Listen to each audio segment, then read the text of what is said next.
Welcome to our insignificant programme nonsense private limited.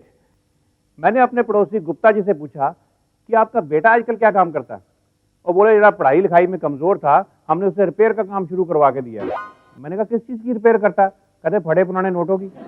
और बात भी सही है। अभी आजकल ऐसे लगता है जैसे फटे पुराने नोटों का कोई फैशन चल रहा हो। फटी हुई जीन्स से कोई फटा हुआ नोट ऐसे निकालता है जैसे कोई डिजाइनर नोट हो।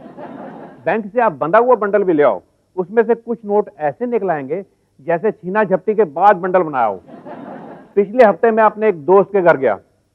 मैंने पूछा यार आपका बेटा दिखाई नहीं दे रहा, आजकल मार्केट जाता ना 2 घंटे के लिए। मैंने कहा भाई सेल्समैन लगा हुआ?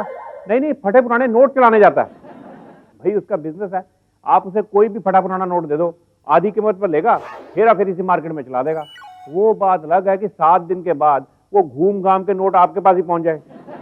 अगर आपका कोई पुराना फटा हुआ नोट दुकान पे चल जाता है, आपको इतनी खुशी होती है जितनी शायद रिजर्व बैंक के गवर्नर को नोट बनाते हुए नहीं होती होगी। कई फटे पुराने नोटों को देख के ऐसे लगता है जैसे हमारे देश की जीती जागती तस्वीर हो।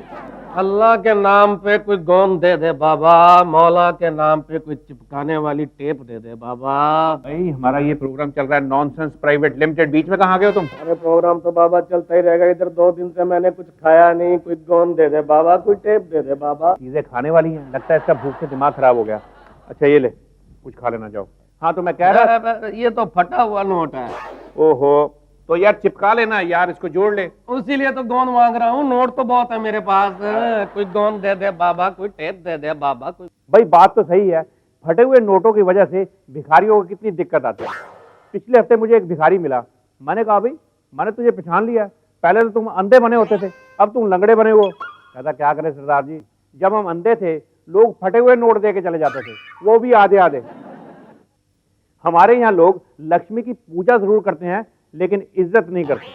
कई लोग नोटों पे ऑटोग्राफ ले लेते हैं, वो भी मेरे जैसे लोगों से, जिससे नोट की कीमत वैसे ही आधी रह जाती है। जुआ खेलने वाले भी नोटों की हालत बड़ी खराब करते हैं। अगली चाल के लिए अचानक पैसे जुराब से निकाल लेंगे या टोपी में से।